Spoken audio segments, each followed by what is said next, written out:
Recording in progress.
welcome back. This is season 2 of the Gestalt Get-Together. Let me tell you a little bit about this podcast, just in case you might be brand new watching during this live recording. Maybe you're watching on the live stream on YouTube, or perhaps on a streaming service and an audio recording, maybe like Spotify or Apple Music.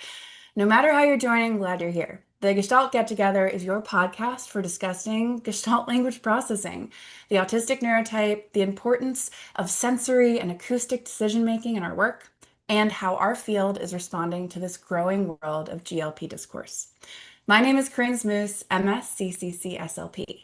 I love GLPs. I work with them every day. It's my whole caseload. And I've had massive success using ideas from proposed frameworks like NLA.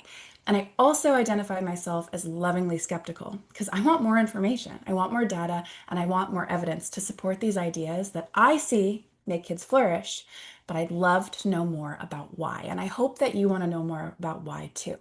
Now, I basically live in the journals, and you don't want to know how many tabs I have open at any given time because I want to be synthesizing exciting ideas from the worlds of language, music, psychology, and neuroscience so that you can grow your knowledge and your confidence working with Gestalt language processors. This live podcast recording is 1 hour and it's offered for 0.1 ASHA CEUs.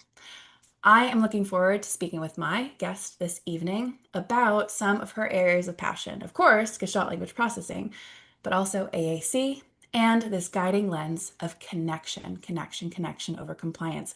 That is a phrase and a positioning that a lot of therapists have been aligning themselves with, but we want to talk more about what that actually means, what it actually looks like, and where you might be missing some of your own choices that might be more rooted in compliance than connection. But it is much better coming from our guests than from me. And so I'd like to welcome Cassidy Quick MS CCC-SLP. Cassidy, tell us about who you are as an SLP. Hello, and thank you for having me. I am a speech therapist up in Pennsylvania. I own a private practice here. And like Corinne said, I am all about GLP, love AAC, absolutely everything about it. Have really taught myself from the get-go about a lot of that stuff and really have switched my therapy methods and approaches and viewpoints over time to really prioritize this connection piece, but in a way that is meaningful and that still makes meaningful progress.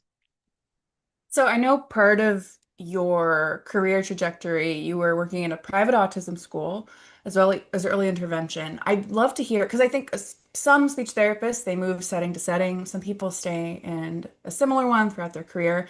I know for me, when I move between settings, it's like, whoa, what do I need to update?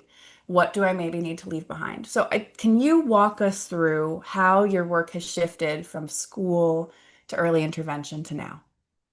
So when I first graduated from grad school, I got a job in, like Corinne said, a private special education school. Every child there had an autism diagnosis. A few of them had a dual diagnosis of something else, but every single child to qualify to be there needed to have an autism diagnosis. So I was a pretty fresh CF when I was there, and looking back, it kind of makes sense why they hired CS. They, had trouble keeping people for a long time there, especially speech therapists. But that placement, I was there for almost 2 full years, and it really taught me a lot looking back. I didn't necessarily notice it in the moment, but I was working with kids anywhere from 6, 7 years old up to 21 was the oldest age that I had. I was mostly with older kids, actually. So the bulk of my caseload there were kids 13 through 21 years old, which was very compliance based. And I kind of was doing what I thought I should be doing, and I didn't honestly see anything wrong with it. There was a point where it just didn't feel right necessarily, but I didn't really know what else to do. I didn't know what this looked like. And eventually I ended up leaving that placement and switched to early intervention. And I really thought I was kind of like leaving this whole AAC thing behind, because I was then working with the birth to 3 population, which there was not really a lot of people doing AAC in the birth to 3, but this gave me a really valuable insight into working with parents working and doing that type of like parent coaching approach, and really gave me a different perspective on how integral parents are and kind of what the behind the scenes looks like. I think it's very difficult, even though I worked in the school during COVID and was doing some parent coaching through teletherapy, it's really difficult to understand like what is actually going on in parents' lives until you're in their home every single week. And so that really gave me a good shift in perspective there as well too. And then eventually I kind of missed working with kids that were a little bit older. So I started my own practice and slowly trickled out of early intervention. I still love early intervention, but my practice just kind of took over. All right. And what I am is that doing is I'm putting questions in the chat if you're here live to get people reflecting on their own experience and what's going on for them in the schools with AAC. So now you're in private practice, and I would love to hear more about your current positioning when you think about just laying out a foundation of what does building connection look like with your clients. Just kind of lay the groundwork and then we'll get in nitty gritty. I think from a bird's eye view, it means really doing a lot of active listening. And that doesn't necessarily mean that the child has to be talking.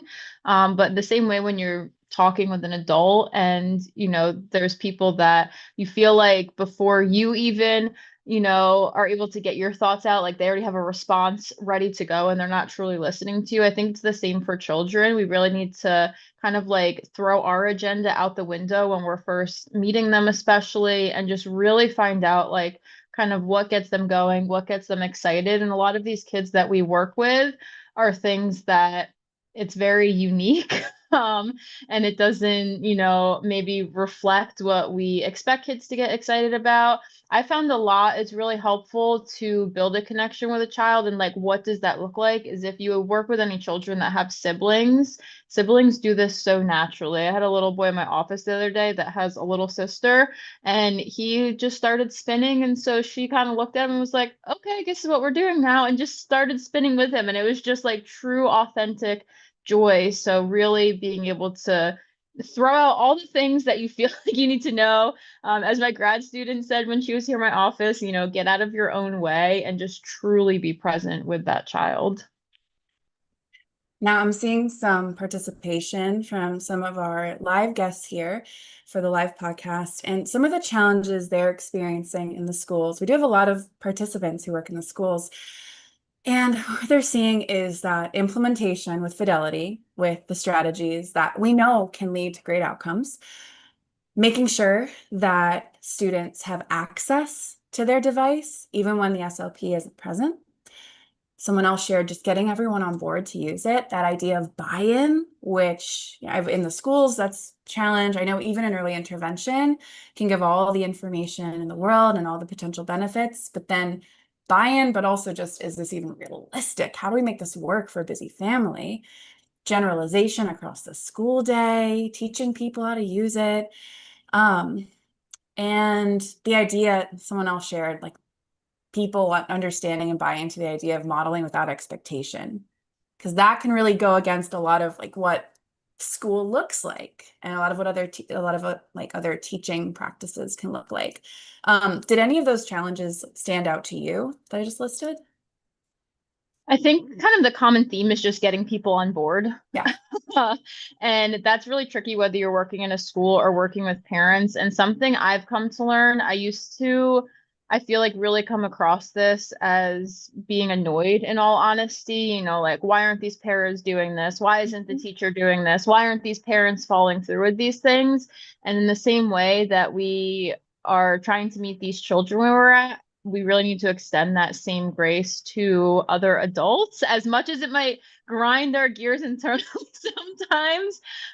We need to, say what is preventing these adults from doing this. And a lot of the times, like, they want what's best for children, and they're just operating under systems that aren't necessarily built to support that very well. And so what I found is really just trying to build that relationship with the adult before I even do anything, of you have to do this. People don't really like being told what to do. And they already have a busy day. They have a lot of things that they're supposed to be doing and tracking and keeping count of. And so adding one extra thing in, especially if they're not seeing kind of like the fruits of that Mhm. immediately, can be really tricky. So as much as possible, trying to, I used to sit at the end of the day in the classrooms and just chat with the teachers and chat with the staff while they were there. And I know that some people's caseloads are ridiculous and that can be a little bit tricky, but as much as possible, trying to find those pockets of time when you can build a relationship with the staff, prioritize that first. Mhm. So that you get more buy-in from them of, okay, I do want to try these things this person is talking about. And also just sharing like really small wins. I used to do a lot of my sessions in the classroom, so the staff was somewhat forced to see it, even if they weren't directly, they could hear me, right? I couldn't prevent them from hearing me. So doing sessions in the classroom, showing staff ways that they can make this fun and not just this like task of, okay, well, we have to pull the device out and it's this one extra thing that we have to add Mhm. into these tasks for us to do. Yeah.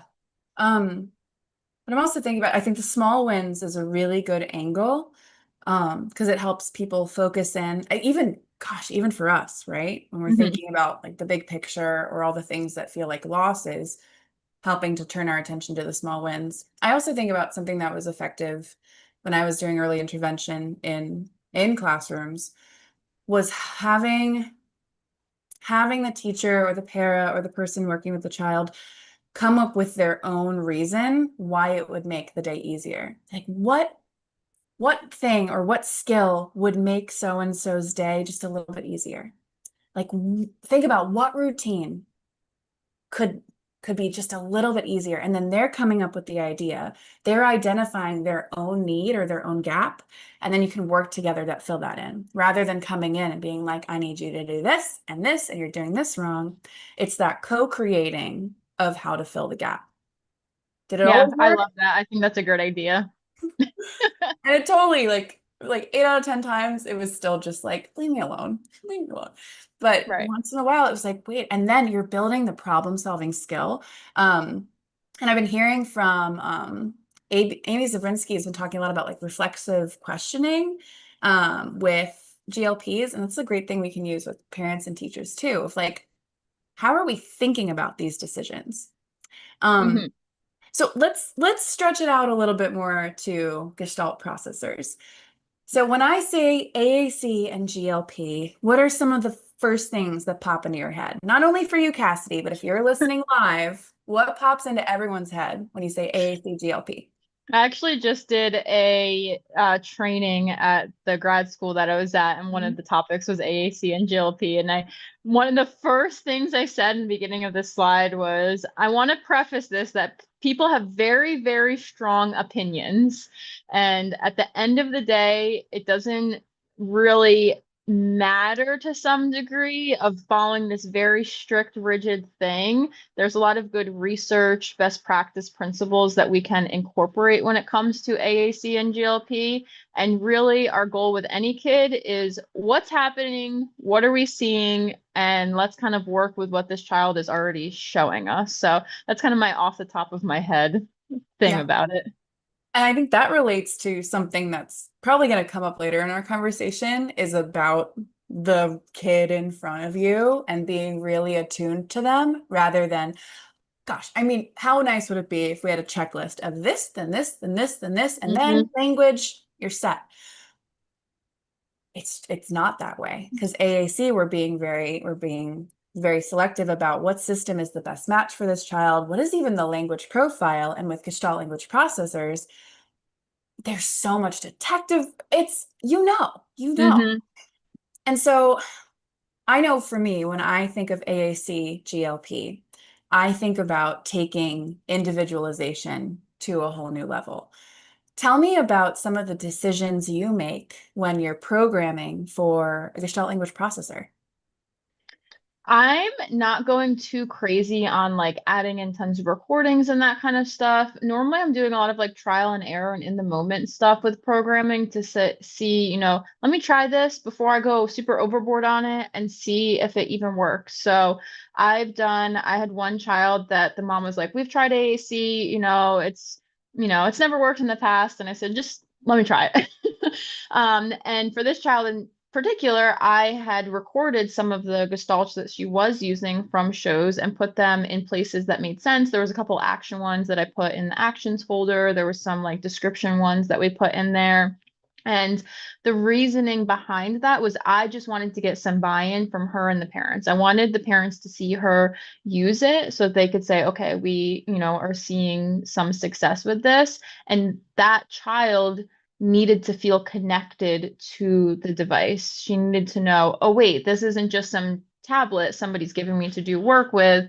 And so for that particular child, I put some of those very specific recordings in, and she really liked them. And now she uses them every once in a while. She's actually added some of her own in. She edits her device like she's an absolute witch. So we would have never seen that in the beginning.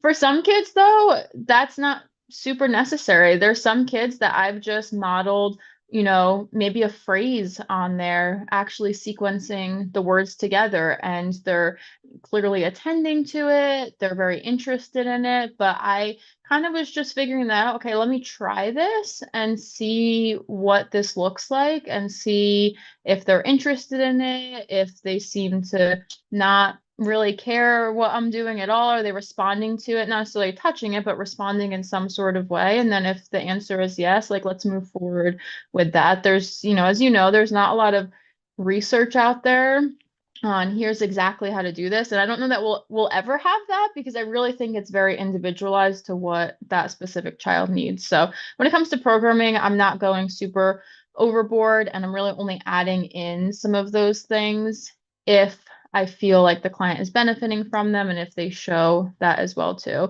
For any kid, I'm going to add in personalization though. If they love Baby Shark, like we're going to add the Baby Shark pictures on there. It really doesn't have to do if they're GLP or not. Yeah, I see clients, but I do coaching with families too. And I have a couple families where they have AAC, they've got their touch chat, they've got their lamp, and they're like, it's not working, but so and so said I need to do this, and I need to do this, not working. And it's kind of that like sitting back and figuring out, because they've programmed so many buttons that are supposed to work because it's supposed to help Mhm. GLP. And it is a lot. It's all that front loading of, okay, well, we put in these kind of phrases and then these gestalts. And I pause because I'm like, it's not a gestalt until the child, Right. it's a potential gestalt. But it really, I think you hit it where it's like, think about with other areas of a field, we do probes first. We Mhm. probe to see if there's responsiveness. And I'd love to see more of that when it comes to AAC and GLP. That is similar to what I've been trying is like, let me put one or two with a video, one or two with audio, a couple where it's just the preloaded voice, maybe saying the name of a Coco Melon character. What is going to catch the attention? Because we're trying to tap into perception. Like we're thinking like early stuff. What's going to get that kid's attention? What's going to potentially sustain attention? And what's going to add that value and that interest? There's this quote that I think about all the time. It's from actually Kaylin Partlow from Love on the Spectrum. Mhm. And she's saying like, I'm gonna butcher it, but like the best way to like help an autistic person learn something is by adding value to what they're already doing. So if we're adding something like of value and of interest, an icon that says the line from the show that they love, or maybe a video of you replicating the tableau that they create with their toys, and that like creates interest, then you're adding value to what they're already doing. So those are some of the ways I like to probe, and it sounds like you do something similar. And I Um, think also giving yourself permission, speech therapists are busy. All of you guys that are working in the school are busy. It's okay to do things like in a session.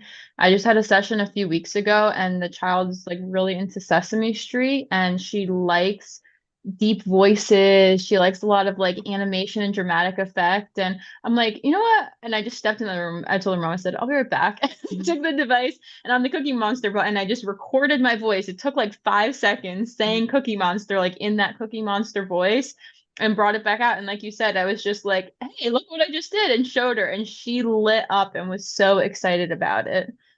And I just did it right in the session. Right? Yeah. Quick aside, that like that timbre of the voice, I talk about in some of the materials that I put out, and especially in my course about music, is leveraging timbre of your voice. So what is that tone?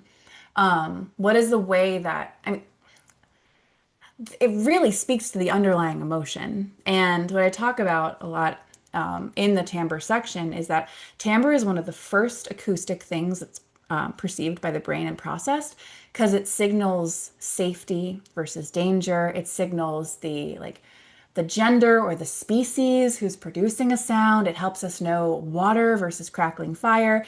It's one of those first things. And when you tap into, does this GLP love like a gruff, grumbly Cookie Monster timbre, or do they love voices up here? A lot of my clients love nasal voices back here. I don't know what it is.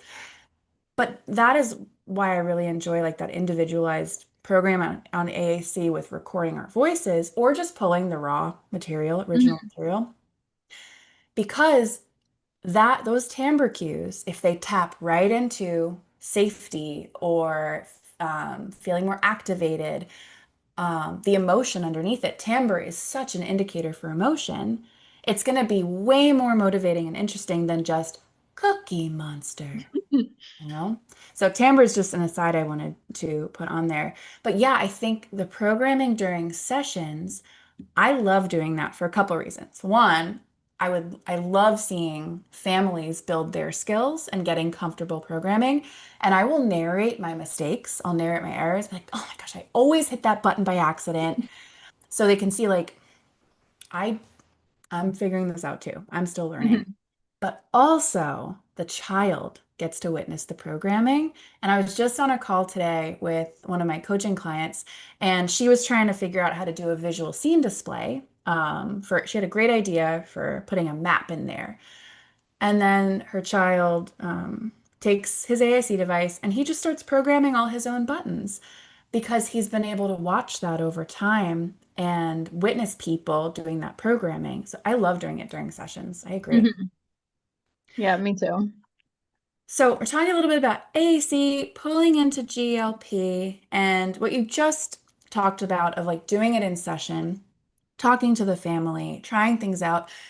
You're speaking to some of that, the collaborative nature of what we can do with these clients. Also recognizing that people who work in other settings don't necessarily have that same option. So I'm always trying to balance it because I know that our positioning from private practice, even if we've been in these other settings, can be quite different. And so I'm hoping that there's ways that any listeners can modify and pull what makes sense for them. But you've been putting out a lot of content on your Instagram page, and people seem to be responding to it really positively about the importance of connection with these kids, any kids, but especially kids with really sensitive nervous systems and neuroception needs that might be more sensitive. And the contrast of that to more compliance-based methods. Tell me more about how you see those elements coming together, connection, compliance, GLP, AAC in your clinic. I've worked a lot on, and I think this is important for everybody when it comes to kind of this compliance versus connection thing, is reflecting back on yourself first and foremost. Having a grad student recently has really helped me. I have to talk out loud about a lot of these things that I wasn't maybe reflecting on before, and having her talk out loud about these things. But trying to kind of figure out like what triggers you. Like some people get very triggered by a huge mess or get very triggered by a child not responding the very first time. And so I've really found in my own clinic for myself, really focusing first and foremost on checking in with myself and, what do I know about this child that kind of misaligns with how I feel about myself and, some things that I might not feel comfortable with and really asking myself, is it something that, is it more, is what I need more important versus what the child needs more important in this moment? And, kind of questioning myself of, is it really that big of a deal when it comes to this compliance versus, connection piece? And also just, again, with myself, being able to check in. Something I always like to ask myself, GLP, AAC, compliance, whatever it is, am I truly with this child right now? Like truly with this child, or am I trying to get them to do something? Do I have this, even if we might not realize it, the more we start to ask ourselves this is, am I really having this hidden agenda? And it doesn't mean we don't have goals and things that we're working on, but continually during sessions asking myself, check in. Am I with this child? Is this child with me? I think can really help with all of that stuff overall. Are you ready for me to dive in to the concept of therapeutic presence? Go for it. I am so excited. Now, notorious info dumper. So cut me off, jump in if you need to. Reading the content you put out and your posts, I kept thinking, oh my gosh, this sounds so much like therapeutic presence, which is pulled from humanistic psychology. And I pulled a couple of papers and I pulled out some quotes that reminded me so much of what you say and how you describe your work.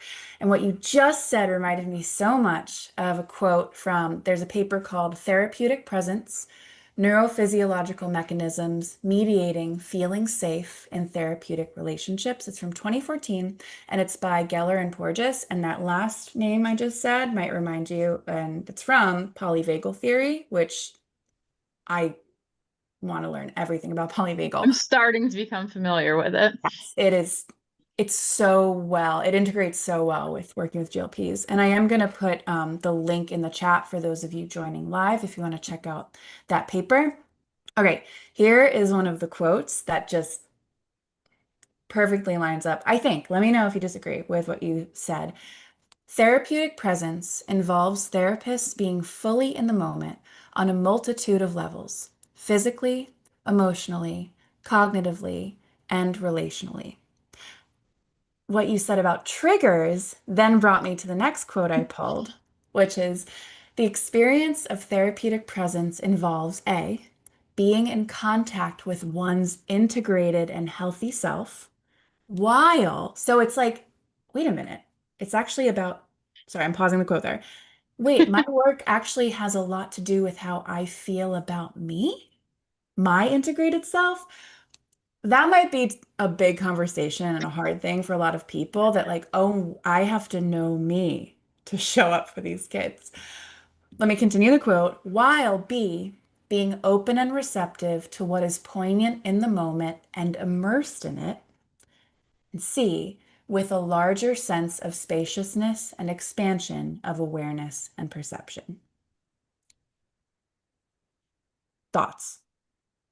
I like how I didn't realize that the stuff I was doing was from the research. Because that was my That's first time hearing that as well too. that's why I love to pull from these other Hmm. disciplines because speech therapists might not be like going into doctorate programs to study these things because I didn't learn about these things. And these are all psychological perspectives and stances that we can pull from and think about. It doesn't mean that they're like the be all end all truth, but there's these other disciplines that are thinking about what we're doing from a different perspective.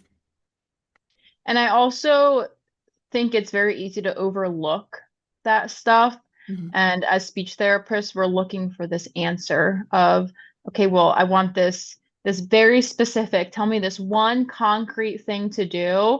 And we don't want to hear sometimes that the answer is to look at ourselves, myself included. We don't want to hear that that is the answer versus, okay, well, tomorrow here is the magical solution to all of your AAC and GLP difficulties that you're facing. I had to go through this on a pretty visceral level a couple months ago. I had, the SLP dream is to have your own clinic, right? That's tough. And I did it. I lived the dream and Cassidy, I was miserable. I was miserable. When I was treating in the clinic, it was this disconnect. It was absolutely this disconnect I was feeling because I wasn't my full integrated healthy self. And I didn't feel connected to my clients. And so it was that strange feeling of like, and I know about therapeutic presence. I read about it all the time, but actually accepting that that was something I needed to change was really hard. And so Hmm. I closed my clinic in March. I'm back on the road. And I read that line of like, with one's integrated and healthy self. And I had to make big changes to be able to be that, to show it for my clients. And also like it made my life, it made me, feel better too. But it's those big questions of how am I actually showing up in this room? And how is that impacting this relational, interactional therapy? We're not giving kids a pill to swallow. Our interactional patterns are the active ingredient. And if Hmm. we're not fully there, are we really being an active ingredient or not?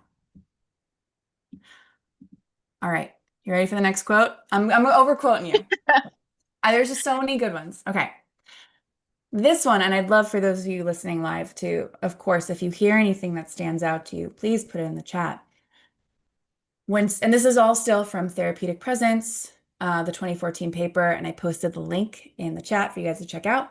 The quote is, when safety is communicated via expressed markers of social engagement, e.g., facial expressions, gestures, and prosodic vocalizations, defensiveness is downregulated.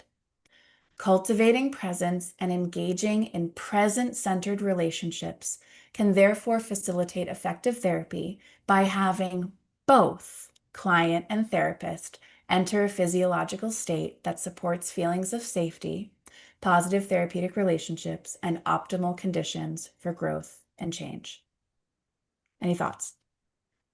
I really like that safety aspect of it. And I think it's very easy to, again, overlook some of these really foundational things. I hope and I think I know that all of the clients that come into my office feel that sense of safety, which allows them to make progress versus even maybe more traditional compliance-based approach where this progress is kind of like expected.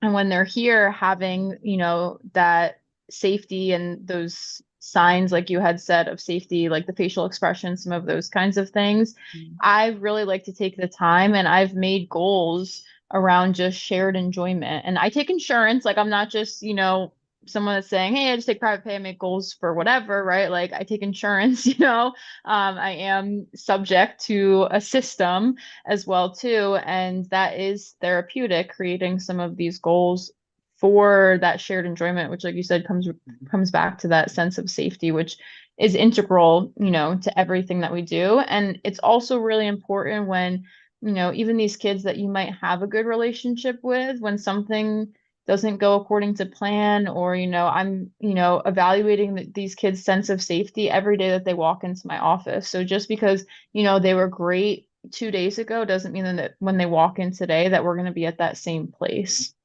Yeah. Now, Nicole in the chat said something that I know you're going to be able to relate to, me too, and probably a lot of people, which is in schools, the pressure to meet goals and have data creates a lot of anxiety in sessions, so it's hard to stay present. And I hear about like the groups, trying to put groups together, 25 minutes, and you're trying to like hit all of these different things. And what if the kid is not in a place? What if they're not regulated in place to like receive that information?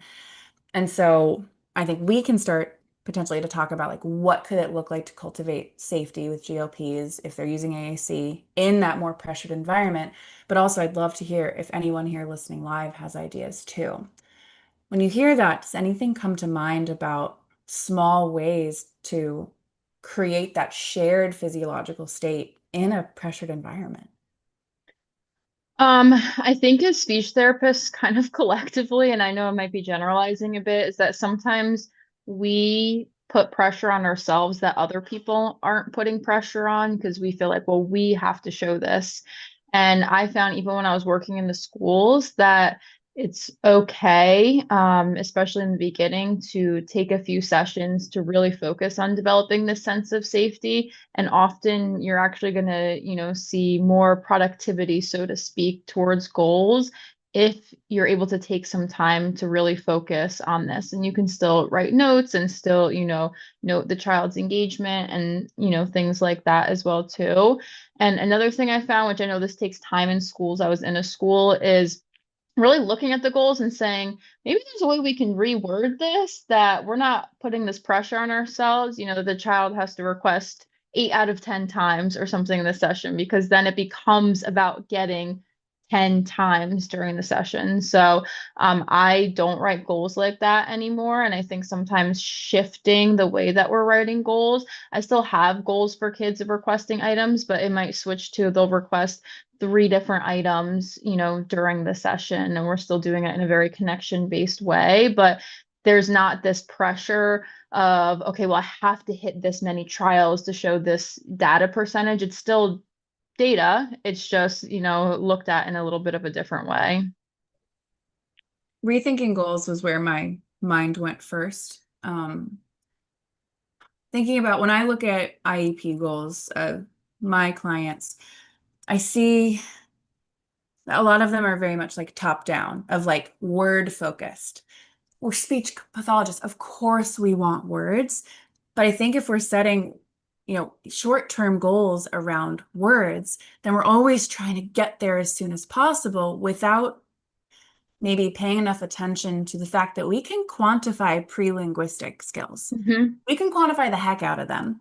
It doesn't look as neat and tidy as like 4 out of 5 vocabulary words, but like there are so many skills on the way to expressive language, AAC use, that you can quantify, you can measure, and you can show progress. And there's this quote that I love. I don't know where it came from. And you guys know I love to cite my sources, but it is slow down to speed up. And whenever I feel like I'm stuck, especially when I was working with kids in a school setting, I wish I had been able to tell myself, like, slow down so then I can speed up. Because I was trying to speed up the whole time, but I wasn't doing the underlying things to help that child connect with what language feels like. Why is it important? Why do I want to engage with language? Now, pre-linguistic skills, or like the underlying foundational skills, some of them you might think of as joint attention, and we know joint attention can and does look different in autism. Um, but certain types of turn taking, not necessarily just like transactional turn taking, but like maybe pushing an object over to you. Um, and things I'm thinking even like smiling, like shared smiles, contingent imitation, reciprocal imitation. There's so many things that come before that top down like language, semantics, grammar that you can quantify and measure. When it comes to AAC, I'm also thinking of like the communication matrix is a really good way to start to think about that. Um, but there was a resource I used a lot when I was in early intervention when we were trying to write goals and track um, with AAC devices for these really young kids, was looking at the competency areas. Is that something that you engage with, like the AAC competencies? Um, yes, it's definitely something I like keep in the back of my head. I actually sometimes use it a little bit more for like older kids when I'm thinking Yeah. about, like editing, turning the volume up, some of those more like operational competencies. But I also look at as well from like a parent perspective too, of like, here's all the AAC things, Mhm. that we could be working on. Definitely. Yeah, and I'm trying to find right now the there was, oh, I think it was the dynamic AAC goals grid that I used to use, but it really helped me kind of like break down and think about Mhm. what are the underlying skills that are trackable instead of just like we'll choose 4 words throughout the span of the day. So Right. I'm also going to throw those in the chat too. But And thinking about, sometimes with yeah. some of these kids, like when they're very early on and we're just focusing on the relationship, and I think there's a way to go about this in the schools too. I've made goals just for like initiating communication a certain amount of times, right? Like that is our goal, is that they're communicating with us. And so sometimes keeping it a little bit more broad of they'll, initiate communication this many times during a session. And we're just using the AAC for input at this point. So we don't feel this pressure that we have to target these certain words. Like our goal is literally just that they will do something to communicate with us, whatever that something looks like. Yeah, I think I think back to how I was taught to write goals and having to really like shake my own, I mean, check in with my own physiological state about it of Mhm. like, this is what I should be doing. This is what is right. This is what is wrong. That's not from like an integrated healthy self, right? I'm not being present with myself when I'm doing that, but like, how can I adapt goal writing to the kids that are actually in front of me? The way I was taught to write goals is not going to meaningfully track the progress for kids for whom progress looks pretty different. It might be more gradual, or it might be harder to spot for me, like an untrained eye, what those measures of progress are. So thinking about it creatively from different perspectives. And I'm always excited to see when people are putting out content and information about creative goal writing. Because sometimes it takes seeing someone write a goal really creatively to be like, oh my, I see how I can adapt this. I see how I can Mhm. adapt this.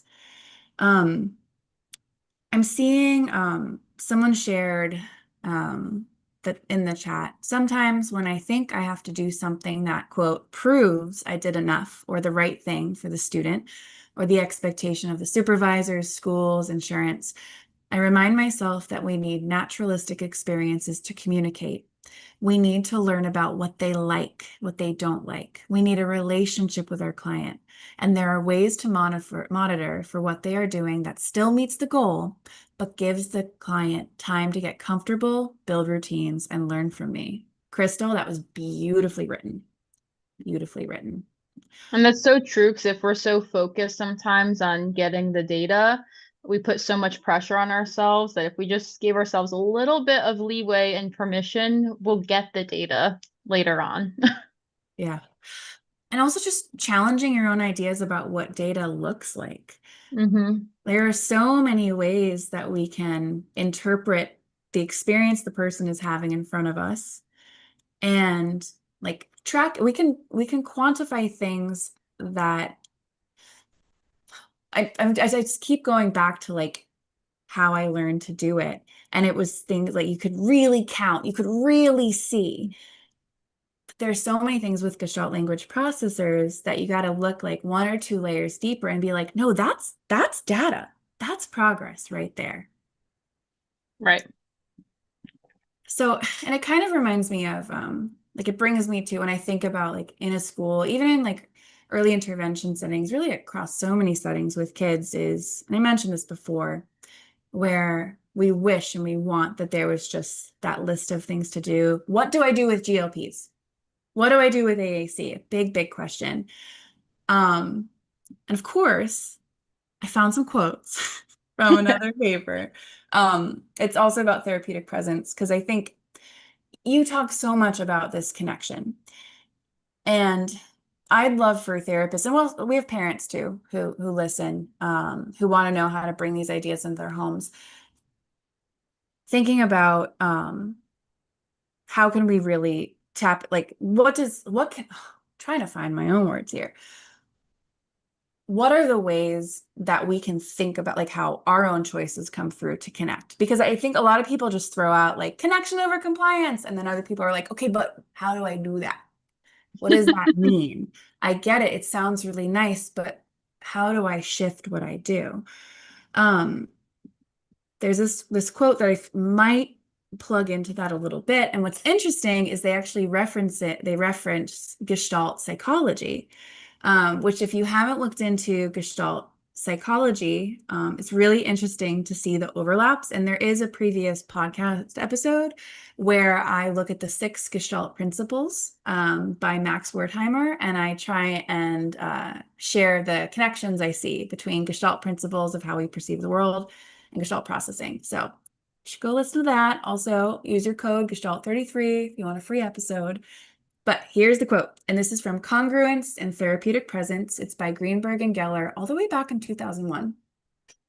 Quote, a genuine meeting of a client and therapist involves a willingness to understand the client and the prizing of a client's experience, and Gestalt notions of presence and non-exploitiveness. So I'm going to pause there. Non-exploitiveness, this idea of like, this child experience is not for me.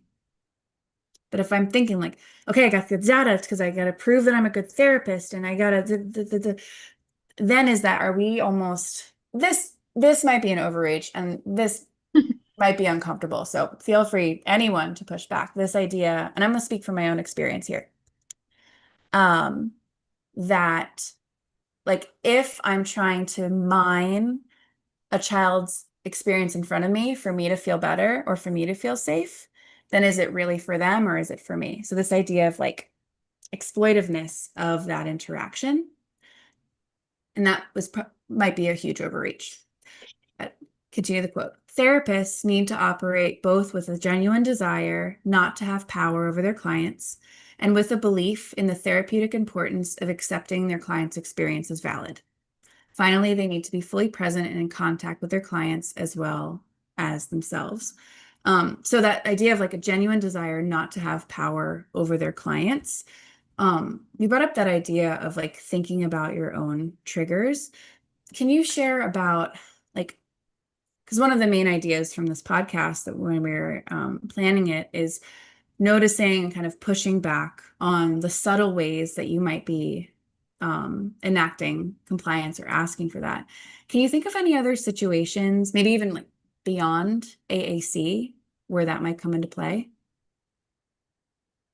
I think just in general, always asking ourselves, and I think this is more of like a parenting quote, but like kind of picking your battles sometimes can come in when we think about like these subtle ways of compliance of, just because the child is doing that doesn't necessarily mean it's something they shouldn't be doing or that it's something that we really need to be like putting all of our effort in focusing on. But I also think these subtle ways come in too when we have this hidden agenda in the back of our mind.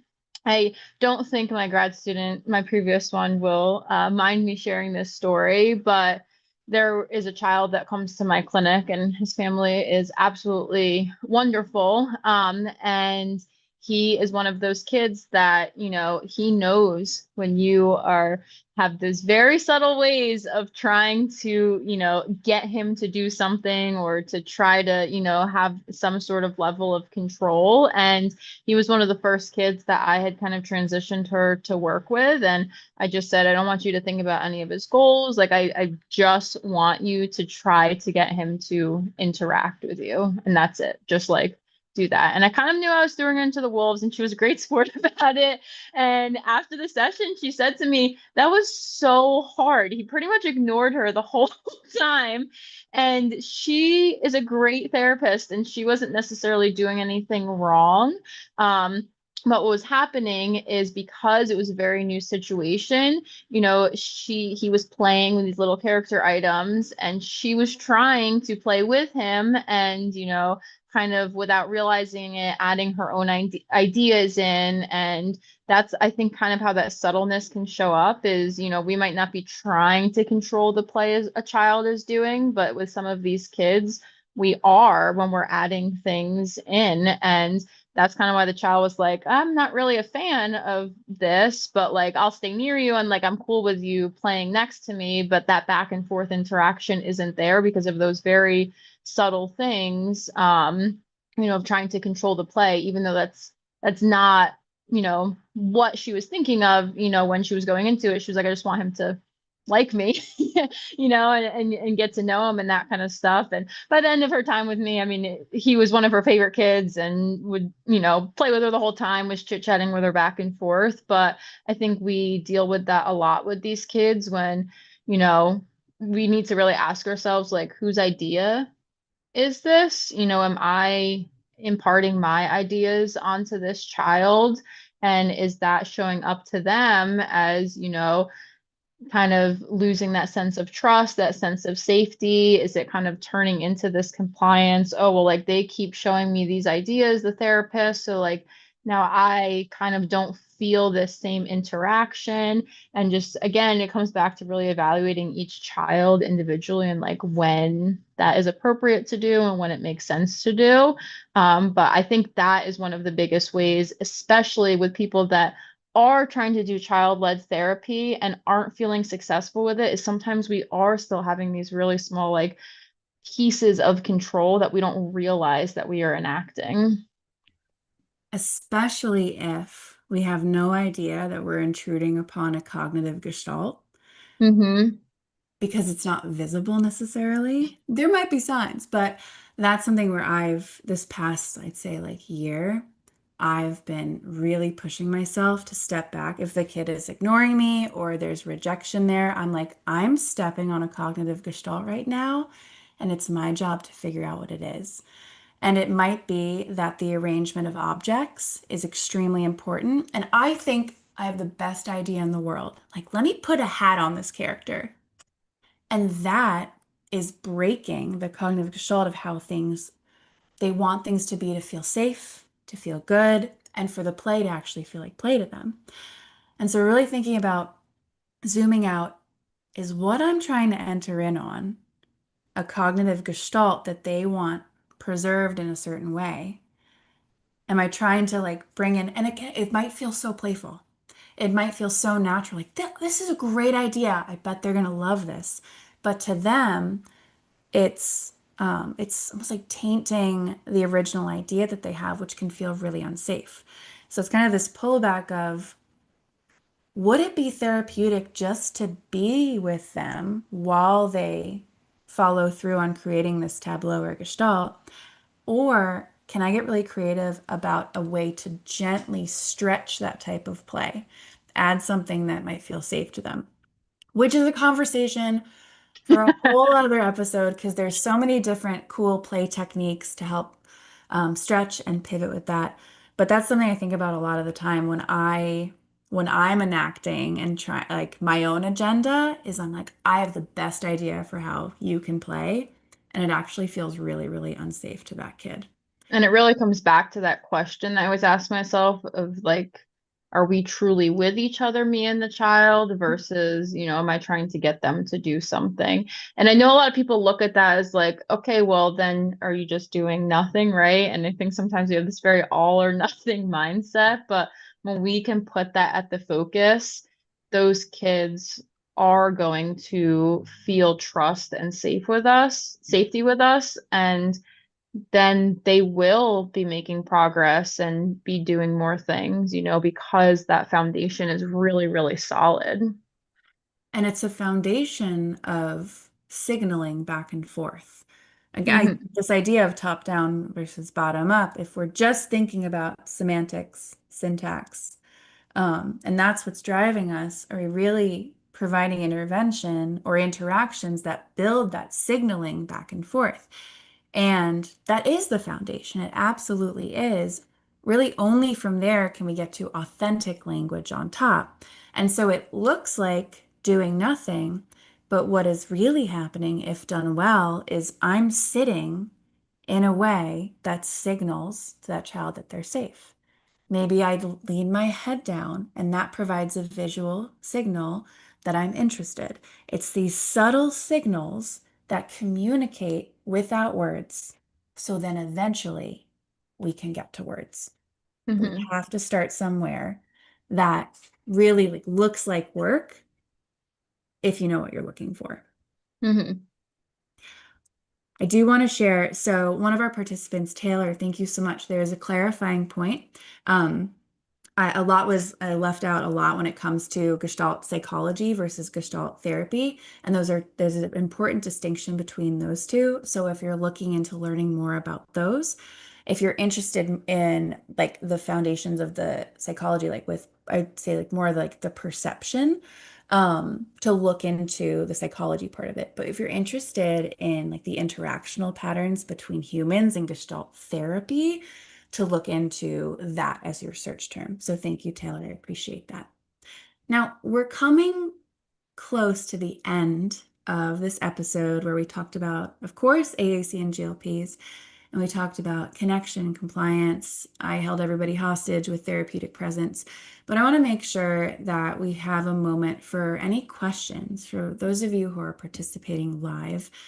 Um, if there's anything that came up that you want to hear Cassidy's ideas about, or, what's even pretty cool is if there's a question asked in the chat and then someone else participating has an idea. So we'll give a couple moments if anyone wants to put anything in.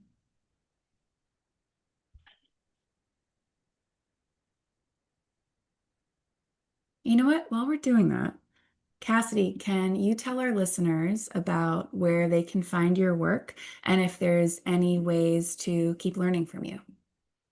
I am most active on my speech therapy Instagram, which is Speech with Cassidy.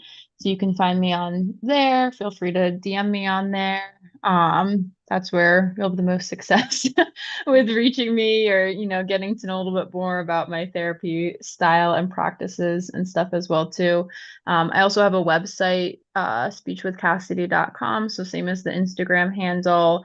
I have a freebie library on there, and then an AAC ebook that I had created that just has a ton of handouts. It's actually great for school professionals. That has a ton of handouts on there as well too, that you can use to explain AAC to people, so you can spend more time focusing on, doing some of these things with the kids that you work with. So you're saying it has like, are there printables and like sheets Yeah, you can fill it's out? That's about 140 pages. Has intro to AAC. It's good for parents and professionals, but just a lot of good handouts just to explain kind of yeah. the basics of AAC. Yeah, I see you've got AAC basics, choosing the right device and app, customizing AAC, how to model, and in parentheses, without feeling awkward, and then troubleshooting and problem solving. This is great. I would have done anything to have this in the first few years of That's why I made it. That's right. It's great. It's fantastic. So I put those links in the chat live. And then we had a question of typically what percentage of the AAC content would be about Gestalt.